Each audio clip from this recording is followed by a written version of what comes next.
As for the US and Iran, their negotiations in Islamabad are set to begin in just a few hours. Right now, it's about 4 or 5 o'clock in the morning local time. Before the talks have even started, both sides have already come out and made their opening bids. Iran's chief negotiator Ghalibaf is really pushing his luck, making outrageous demands and putting forward 2 preconditions that must be resolved before the talks can even begin. As for Trump, he's not holding back either. He fired off several posts in a row warning Iran, saying that their handling of the Strait issue was terrible. He also reminded Iran that in this war they've already been beaten badly and harshly criticized them, saying they have no idea what's really going on, that they don't realize they actually have no cards to play, and so on and so forth. And right at this critical moment, a bombshell suddenly broke out within Iran, saying that the Revolutionary Guard and the government, the different factions, have erupted into a fierce struggle over who gets to lead the negotiations. And this struggle directly involves 2 very key figures. One is the commander of the Revolutionary Guard, named Vahidi, and the other is the newly appointed Secretary General of the National Security Council, named Zolgadar, or sometimes translated as Zolgadar Najad. This person is the successor to Larijani, who was previously targeted and removed. So these 2 rather crucial figures, and as for Xi Jinping today, well, in my view, he is essentially conducting 2 negotiations at the same time. One is out in the open, which everyone can see. He held a formal meeting with the new chairman of the Kuomintang, Cheng Liwen. Now, this meeting has already taken place, and it has presented a scene that has never before appeared in the history of relations between the 2 parties, the KMT and the CCP. As for the other negotiation, you could say it is taking place behind the scenes. That is, the Chinese Communist Party is trying to expand its influence. He is using his influence over Iran to participate substantively in these US-Iran negotiations. Today is April 10th, Eastern Time. I am Tang Jiwan, and I welcome everyone to our Epoch Talk. If you want to stay up to date on this unprecedented negotiation between the US and Iran, which is filled with extraordinary uncertainty, if you want to know whether this war will break out again, it's very simple. Just subscribe to our channel. Not only will you be kept up to date on what is happening, but you'll also understand why it is happening. All right, so let's first talk about how the whole world is now watching the US-Iran negotiations with wide eyes. Just before I started this live broadcast with you, the talks between the US and Iran in Islamabad were set to officially begin in just a few hours. However, it's limited to an indirect approach. What does that mean? It means that although they've arrived at the location, they will each be sitting in different rooms. They won't meet face to face. Instead, a mediator, an official from Pakistan, will shuttle back and forth to relay messages between them. Moreover, Iran has come out and clearly stated that they will not take a group photo with Vance. Even though everyone is sitting down together to negotiate, they will not meet face to face, nor will they take any photos. In addition, Iran has also made its intentions clear, saying, "We will no longer play this narrative game." People might wonder what narrative game means here.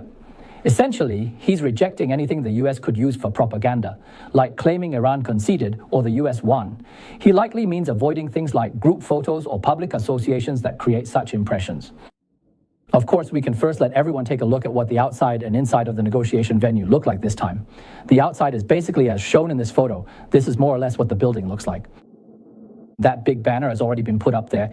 As for what it looks like inside, let's also have the director play it for everyone. You can see from this photo what the venue looks like inside. Of course, Iran's deputy foreign minister, whose name is Araghchi, has once again made a public statement.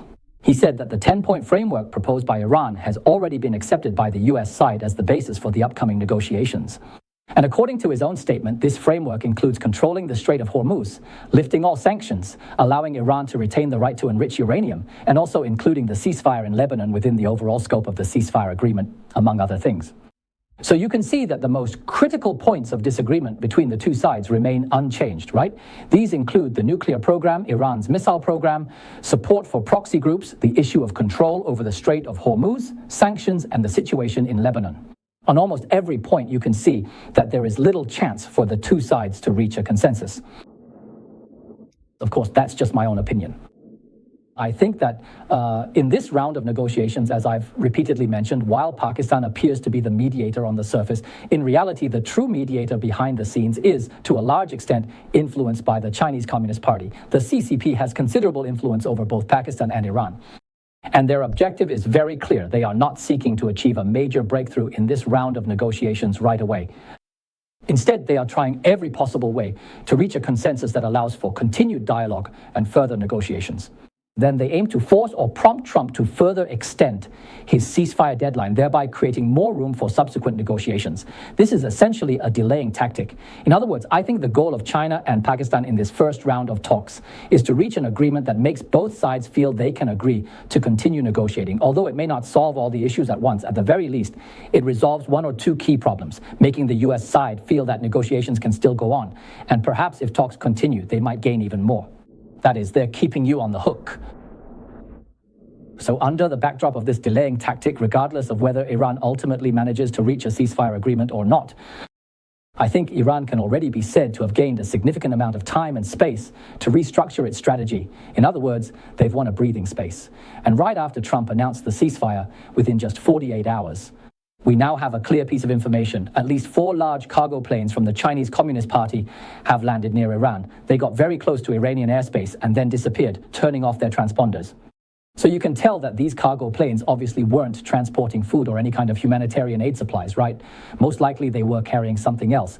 That's why we say that in these negotiations, to a large extent, it's actually the Chinese Communist Party and the United States engaging in a contest, a game of strategy. And the reason lies right here. Of course, as we just mentioned, before the negotiations even began, both sides started making their bids. This is the bargaining that happens before the actual talks.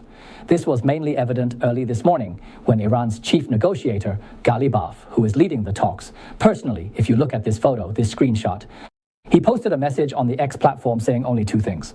The first was that the 2 mutually agreed upon measures between both sides have not yet been implemented.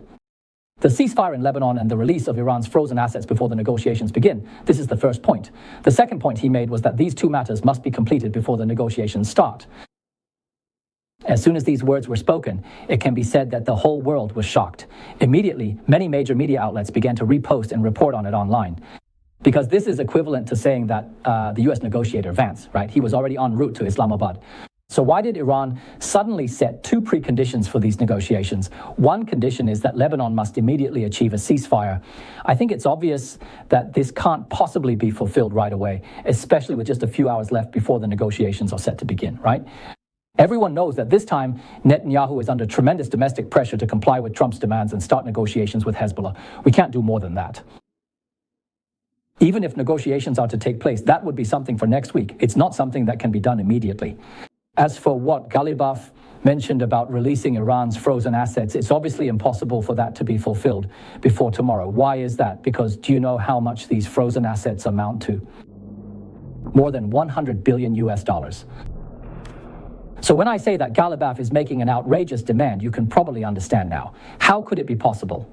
With just a word from you, and within just a few hours or half a day, I could suddenly give you over 100 billion US dollars. Just thinking about it, you know that's impossible, right? And even though the US-Israel coalition has in fact already ceased fire, Iran is still continuing to blockade the entire strait. According to the data we've seen today, they have only allowed about a dozen bulk carriers and empty ships to pass through. All the oil tankers passing through the strait are still at 0. There hasn't been a single one allowed through. So you see, this is a bit like the Iranian version of wanting to have it both ways, right? That's why I say Iran is making outrageous demands. It wants to keep the strait closed. And then on top of that, Iran wants even more. They want their assets to be unfrozen. And over there with Israel, they're demanding that Israel be told not to attack and so on. It's precisely because this all seems a bit like, as I said, pushing their luck, that Trump started to realize, hey, something is clearly off here. Something's not right. So last night, we actually saw Trump clearly start to take a tougher tone. Previously, whenever Trump spoke, he was always very optimistic. But last night, Trump posted a message publicly warning Iran, saying that Iran has done a terrible job allowing oil to pass through the Strait of Hormuz. Some people even say it's disgraceful and that it completely violates the agreement we reached. Of course it doesn't comply. The media has already been reporting on this for 2 days. And then, today, Trump continued to post messages. He praised Palantir Technologies, saying that the company has already proven it possesses powerful combat capabilities and equipment. If you don't believe it, just ask our enemies. Of course, this is a veiled jab at Iran, implying that Iranians are better at dealing with fake news media and public relations than they are at fighting wars. So, of course, this is a warning to Iran, basically saying that if you really want to fight, you're no match for us, right? You can't handle it. Then, this afternoon, Trump posted another update warning Iran, saying that Iranians seem unaware that, aside from using international waterways to carry out short-term extortion against the world, They have no more bargaining chips, no cards left to play. The only reason they still exist today is because of negotiations. This is, of course, a reminder to Iran, especially to Kalibaf, right? If it weren't for the fact that I want to negotiate with you, several of your top officials might have already been taken out in targeted strikes. Now, of course, as everyone can see from Trump's speech, the tone is starting to turn tough. Actually, Vance is the main negotiator. Before he boarded the plane, his remarks were similar. He came out and said a few words. He said, "We are looking forward to these negotiations. I believe this will be a positive meeting." If the Iranians are willing to negotiate sincerely and extend a hand, that's one thing. But if they try to play games with us, they'll find that the negotiating team is not so easy to deal with. Of course, Vance also added another sentence. He said, "The president has already given us some very clear guidelines, and we will wait and see the overall outcome." So what kind of guidance did Trump give him? There is a specific reason behind it. From Trump's exclusive interview with the New York Post today, we can catch a glimpse of it. What exactly is Trump's approach? In this interview, Trump expressed several key points. He said, "We'll know the result in about 24 hours. He emphasized that we are resetting, we are loading up with the best ammunition and weapons ever, even better, bigger, and stronger than before. We're going to blow them to pieces." Then Trump also said that he has already taken note of Iran and that Iran is presenting two completely different narratives. He said, when they're in front of us, they claim they're going to destroy all their nuclear weapons, that everything has already been cleared out. But as soon as they turn around, they tell the media, "No, we still want to enrich uranium, so we can only wait and see." He said he is very clear about this. The United States is dealing with a group of people who may or may not tell the truth. In other words, he is well aware that this group from Iran may not be trustworthy, right? They lie through their teeth, possibly lying to their own people or possibly lying to the United States. Of course, there is a background to Trump's remarks. The background is that the Iranian Foreign Minister, Araghchi, who came to participate in the negotiations this time, before the negotiations, he came out and made a statement insisting that Iran has the inalienable right to enrich uranium. And as for Trump, he once again made it clear to the media this time. He said that Iran should reopen the strait to ensure the free passage of ships and not allow any tolls to be charged. This is a key component of any ceasefire agreement. Although since the U.S. stopped bombing Iran, as we can see, there are still very few ships passing through the strait. However, Trump has now made a statement saying that no matter what, we have ways to reopen the strait and so on. Of course, what methods would he use? Naturally, it would only be by force, right? With Iran, you can't just try to persuade them with words. That's highly unlikely. That is, he wants to force open the strait for you. So in my view, the message Trump conveyed in this exclusive interview, his policy should be very clear. Within 24 hours, there must be substantial progress, especially that the strait must be significantly reopened, or at least during the negotiations, those several key points must be addressed. They must be able to meet or at least come close to the demands of the US. If not, then he might reach the conclusion that Iran has no sincerity in negotiating at all, and in that case, he might be ready to go to war at any moment. As for Trump's ceasefire negotiations, actually, I've always thought there might be another way to interpret them.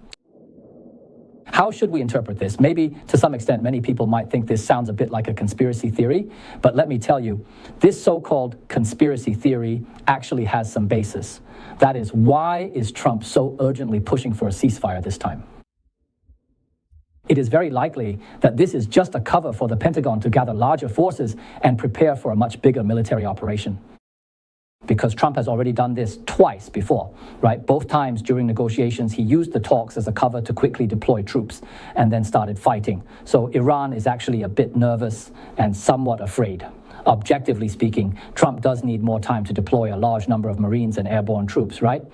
He might be preparing for some kind of ground operation, right? To reopen the strait and make further preparations. Because what we can confirm now is that there are two fleets. One is the George H.W. Bush Carrier Strike Group, which has not yet arrived in the Middle East. It's still on its way to the Middle East. The other is the USS Boxer, also known as the Boxer. That one is called the Amphibious Ready Group, and it carries several thousand personnel. The Marine Corps on board has also not yet arrived in the Middle East. It will probably take about another week. This is the latest information I was able to find before today's live stream. So, in other words, the US military has not actually completed its full deployment yet, especially the units that would be involved in ground combat. Of course, when I say that Trump might be using negotiations as a cover, there is factual basis for this claim. The first factual basis is that, as you can see, the starting points and demands of the current negotiations between the US and Iran are vastly different, even completely opposed, right? This is very clear to everyone. It means that it will be very difficult to quickly reach an agreement that could end the war. The possibility is actually extremely slim, and I am not optimistic about it at all. Secondly, the second fact is that, as you can see, open source data on military logistics flights in the United States, Europe, and the Middle East has already been checked and revealed. This was right before the negotiations took place. The United States continued to carry out large-scale troop deployments and transportation. This happened within 24 hours after the ceasefire took effect. More than 70 large transport aircraft landed in the Middle East. Also, there's an additional crucial factor to consider. The US president, this is a detail that a significant number of people might not fully realize. The US president cannot simply initiate a targeted military strike or maintain a prolonged war indefinitely without receiving specific authorization from the United States Congress. Because according to a law passed in the United States in 1973 called the War Powers Resolution, abbreviated as WPR in English, the core requirement of this law is that as president, if you bring US troops into hostilities or into imminent hostilities, you must do so within 48 hours after such hostilities or imminent hostilities occur. A report must be submitted to Congress, and starting from the date this report is submitted, the president must terminate such military actions within 60 days, that is, within 2 months.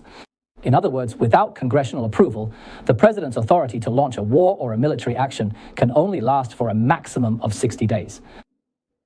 According to the provisions of this act, if the time is almost up, right? If the 2 months are almost over or the 60 days are about to end, then unless Congress formally declares war or passes a specific authorization to extend this time limit, the action must end. Or if the US homeland is under attack and Congress is unable to convene, then you can continue fighting. Except for these extreme situations, the president's only option is to stop military action once the time limit is up. Additionally, a 30-day extension can be requested, but this is solely for the purpose of withdrawing troops, not for continuing the fight. It's specifically for withdrawal. So under this act, it creates a legal gray area, which many of you might immediately think of. So in this case, if, say, the US is currently pushing for a ceasefire, right now there's a ceasefire, right? After the ceasefire, if fighting breaks out again, does that mean the 60-day period will be recalculated? In other words, does the clock reset? Let me tell everyone, this is exactly what we just mentioned. It's a gray area. This bill does not directly address how to handle the situation if, after a pause, the war resumes. It doesn't mention the situation, it's not clearly stated. It's precisely because of this gray area that there is precedent. In fact, during the Reagan administration, President Reagan took advantage of this ambiguity. Back then, during the Reagan era, not in the Persian Gulf, but there was also a so-called tanker war. That was during the Iran-Iraq war, and the United States did intervene. He treated each exchange of fire with Iran as a separate, independent incident and reported them individually, thereby avoiding the situation where a single event would exhaust the 60-day limit all at once. As everyone knows, the Iran-Iraq war lasted for 8 years, so the United States intervened multiple times, including carrying out some military strikes and operations. Each time, Reagan treated it as a separate incident, which allowed him to avoid being restricted by the 60-day limit. However, this isn't considered a standard or universally accepted rule, right? It's more of a flexible workaround or evasive strategy used by the government or the president. But this approach is legally controversial, to be objective. So, if after this 2-week ceasefire between Trump and Iran, the war resumes, many people will immediately wonder whether Trump has essentially received a reset. Does this so-called reset mean he can get a new 60-day period to wage war? Let me make it clear for everyone. My assessment right now is that it's hard to say for sure because this is a gray area. It's not hard to imagine that at that time, for example, the Democrats in Congress would definitely push to use this act as a way to restrict President Trump, saying, look, you can't keep fighting. You've already been at war for 2 months. You must stop. You must withdraw your troops.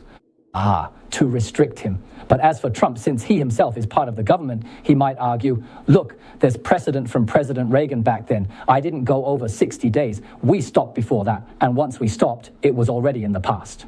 So now if we resume hostilities 2 weeks later, then the 60-day time limit should start being recalculated from the beginning. Of course, as I said, there is controversy here, but no matter what, this is a gray area that President Trump can take advantage of. Earlier, I mentioned that this might be somewhat of a conspiracy theory, right? I think that Trump was so eager to push for a ceasefire all of a sudden. After doing some research, I realized, it's possible that this could be one of the factors involved. In other words, it's like making a feint to the east while attacking in the west. But in this case, Trump is secretly making his move, trying to secure more 60-day extensions. So regarding Trump's ceasefire negotiations this time, right, as we've all analyzed, he seems a bit too eager for quick results. Many people have noticed this. Maybe I'm not entirely sure, but we can't rule out the possibility that he has other reasons. He needs to use this approach to gain more time for military deployment. At the same time, he can acquire more weapons and ammunition, and by taking advantage of this legal grey area, he can secure additional 60-day periods to continue his operations with ample time. You could say this is a strategy that kills two birds with one stone. Moreover, let me add that I think there is another piece of supporting evidence, an indirect one. Today, President Trump posted something that is quite thought-provoking. The post contained only one sentence: the world's strongest reset. It's called World's Most Powerful Reset. That's the original English text. So what exactly does this world's strongest reset refer to? Is it simply about us acquiring more weapons and ammunition? Is that the kind of reset he's talking about? Or does it carry a double meaning, implying that the entire war has been completely reset? Like I mentioned before, is it a case of making a secret move under the cover of darkness? Does it mean they can gain another 60 days to continue fighting, this kind of extension? So while we're here, let's just go ahead and do a quick poll. If you, our friends, think so. If your answer is 1, then it simply means that it refers to being able to obtain more weapons and ammunition, right? Maybe take a break and regroup. Then just reply to us with the Arabic numeral 1. But if you think, hey, Trump might actually be making a double entendre here, that he could be implying a reset of the entire war's timeline, then just reply to us with the Arabic numeral 2. It's very simple. Everyone, you can go ahead and reply right now. Later, when we wrap up, we'll give you some feedback, right? A preliminary result of this poll. Of course, we have to be objective and say that even if Trump really could get an extra 60 days to wage war, he still couldn't fight this war indefinitely, right? Everyone knows that because there's a midterm election coming up. So if this war doesn't reach a clear outcome, if he extends this war for another 60 days or even another 1 or 2 months, I think it's not impossible. Let's just say we can't rule out that possibility. However, in the end, I don't think Trump is likely to drag this out for a very long time. Of course, on the Iranian side, it's the same. If we look back, you'll find that there are also many unclear mysteries in Iran, because today, Iranian international media quoted exclusive revelations from insiders within Iran. So, regarding Iran's senior officials, there has been intense internal strife and huge controversy over the composition and authority of the delegation representing Iran in negotiations with Islamabad and the United States. According to sources, the commander-in-chief of the Revolutionary Guard, Ahmad Vahidi, has tried to undermine the authority of Ghalibaf and Foreign Minister Arakchi during the negotiations. As for Ahmad Vahidi, he also tried to push for the Secretary of Iran's Supreme National Security Council, Mohammad Bagher Zolgadar, the person we just mentioned, to join the official negotiation team. Moreover, various media outlets quoted internal sources as saying that this specific strategic move was strongly opposed by the current members, because they firmly believed that such a change would be counterproductive to the process. They said that Zolgadar lacks experience in strategic negotiations. Of course, I think that's just an excuse. In reality, they probably just want to exclude the Revolutionary Guard from exerting influence in the negotiations. The Revolutionary Guard is insistent on bringing this person, Zolgadar, into the team. It's obvious that they want to take a tougher stance and have him represent the Revolutionary Guard's position. Right? So, did this person actually join the team or not? I can tell everyone that I don't know at the moment. Before I started this live stream with you all, I repeatedly searched and checked and what I could confirm about the Iranian delegation, right? There are only 2 people. As you can see, this is the latest news footage. Their plane has just arrived in Islamabad, right? The Pakistani side was there to receive them. As you can see, there are actually only 2 people walking at the very front. The Iranian delegation consists of Ghalibaf and the Foreign Minister Arakchi. It seems that Zolgadar is not present, right? However, the Iranian delegation this time definitely isn't just these 2. There should be a few other people as well. For now, we can't fully confirm the complete list of names, so we'll have to wait for further updates to find out more. At the same time, this exclusive scoop from Iran International specifically mentions that Vahidi and the commander of the Revolutionary Guard's Aerospace Force, both of whom are extremely hardline figures, are being particularly emphasized. They stress that the negotiating delegation must avoid any negotiations regarding Iran's missile program. What does that mean? What this means is that the Revolutionary Guard seems to be saying, you can go ahead and negotiate on Iran's nuclear program and make some appropriate concessions, but when it comes to the missile program, absolutely no concessions are allowed. Not even up for discussion. Don't even talk about it. This is the attitude of the Revolutionary Guard. So think about it. If this information is true, if this scoop is accurate, then it's almost impossible for an agreement to be reached in these negotiations, right? Because everyone knows that Israel has made huge concessions to support Trump's negotiations. That's because Trump had promised Israel, saying, we will definitely take care of your security needs. So think about it. What are Israel's security needs? There are three main points. First, Iran's nuclear program must be completely eliminated, and it must not possess any nuclear weapons. Second, Iran's missile program must be subject to very strict limitations, both in terms of the number of missiles and their range. That is, to ensure that Iran's missiles cannot reach Israel, their range must not be that far, and the number must be strictly limited, not allowed at all. In addition, the third point is that Iran must not provide any support to proxy groups such as Hamas, Hezbollah, and so on, right? If Trump can't settle these 3 points, Israel definitely won't agree. Israel feels that its security needs haven't been met, so it will definitely keep fighting. Even if it has to go it alone, it will fight to the end. Because right now, Iran is at its weakest, and Israel never wanted a ceasefire in the first place. If after all these negotiations, the ceasefire still can't be reached, Israel will think, then what's the point of talking to you? I'll just fight on my own to the very end. So this revelation once again proves that Iran is absolutely not sincerely saying, oh, I can't beat you anymore. I admit defeat. I just want to survive, so I'll negotiate with you. In fact, Iran still believes it has cards to play, especially since the Strait gives it a lot of confidence. It just wants to use these negotiations to gain more opportunities to reset its own military and diplomatic resources. So you'll notice that Iran is also playing this game of reset, also playing this game of resetting. But you see, Trump is also resetting, right? Iran is resetting too. Right now, we just don't know whose reset will be more effective. Will it be the devil who is a foot taller or the Taoist who is a yard higher? So everyone, right? Be sure to subscribe to our channel. Keep watching. There are still plenty of exciting dramas to come.